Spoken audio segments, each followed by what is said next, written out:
Salam budaya Rahayu.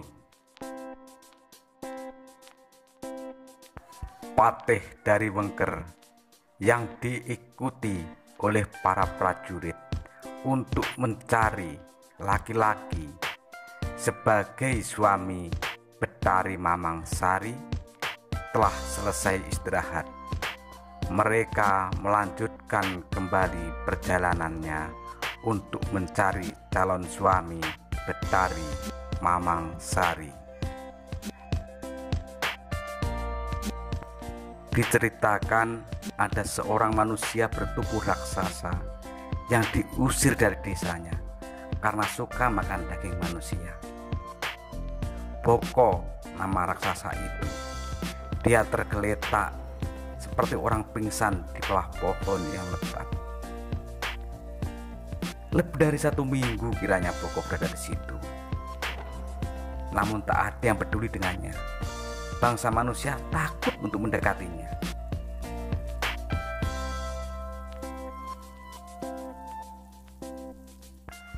Para rombongan Patih Wengker yang mencari calon suami Betari Mamangsari melihat seorang Boko yang tertidur di bawah pohon. Dia coba membangunkan, lalu bertanya tentang nama dan asalnya. Boko seperti orang bingung. Dia tidak bisa menjawab apa-apa dan tidak berkata apapun pada Patih tersebut.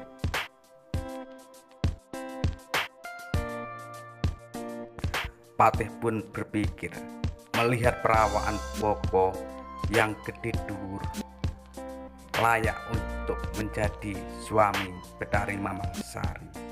Terlebih dia dari bangsa manusia. Maka Boko pun dibawa menuju kerajaan Wengker Seluman untuk disowankan kepada Betari Mamangsari. Sang Patih telah sampai di kerajaan Wengker Seluman. Maka Patih matur kepada Raja Putri Betari Mamangsari agar dia mau menikah dengan Boko, seorang manusia. Perkawinan mereka akan menjadi kesejahteraan rakyat Wengker. Hal itu disetujui oleh Betari Mamangsari. Singkat cerita, Betari Mamangsari menikah dengan Boko, dan Boko menjadi raja dengan gelar Prabu Boko.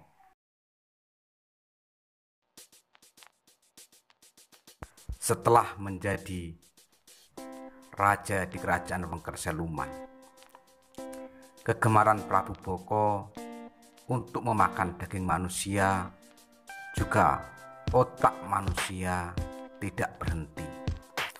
Bahkan hal ini semakin menjadi-jadi. Dia perintahkan kepada Patih, Senopati, dan seluruh punggawa untuk setiap 1 bulan sekali menyediakan tumbal-tumbal bagi Prabu Boko ini. Dan semua ini dituruti oleh Patih karena dia takut bila tidak mengikuti apa yang diperintahkan oleh rajanya.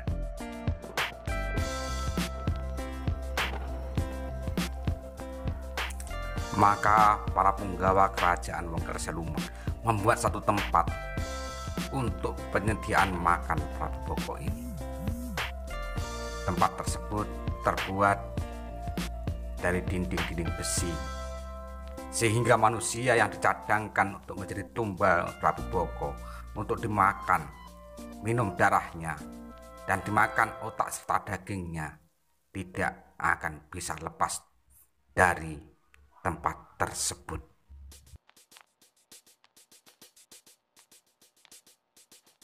Ulah kegemaran Prabu Boko tidak berhenti,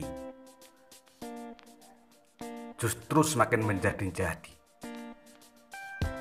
Kalau dulu 1 purnama hanya 1 orang yang ditumbalkan untuk Prabu Boko, tapi kini Prabu Boko menginginkan 1 purnama 2 orang, bahkan 3 orang. Kejadian ini membuat resah warga masyarakat sekitar kerajaan Wengker,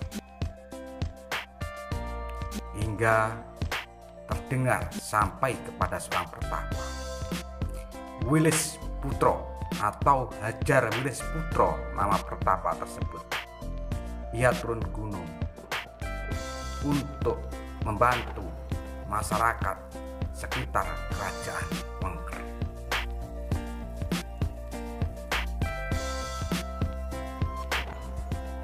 Karena kegemarannya makan manusia serta otak manusia dan meminum darah manusia, maka Prabu Boko pun menjadi manusia setengah siluman. Dia bisa nampak terkadang, tapi dia juga menghilang. Dia takut pada matahari. Pada suatu ketika Prabu Boko mendengar bahwa Begawan Wilis Putro atau Hajar Wilis Putro telah turun gunung. Hal itu didengar dari para punggawa kerajaan. Maka dia memerintahkan berkumpul ke seluruh punggawa kerajaan di istana kerajaan Wengker.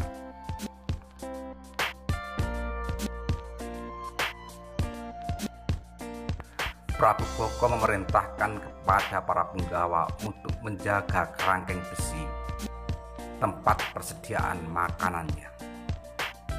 Sebab bila dia tidak memakan daging manusia dan tidak meminum darah manusia, maka dia akan lemas, tak berdaya.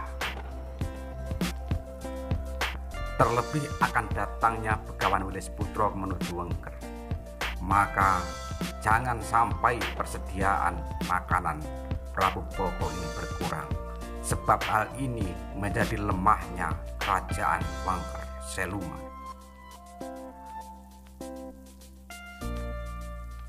Selain tempat persediaan makan atau tumbal Prabu Boko ini dijaga ketat oleh para punggawa kerajaan, perbatasan-perbatasan pun harus dijaga dengan ketat pula.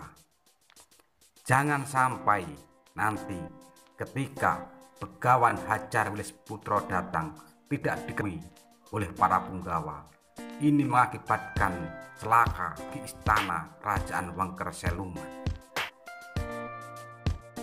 Demikian dulu apa yang bisa kami sampaikan. Akhirnya, salam budaya, rahayu.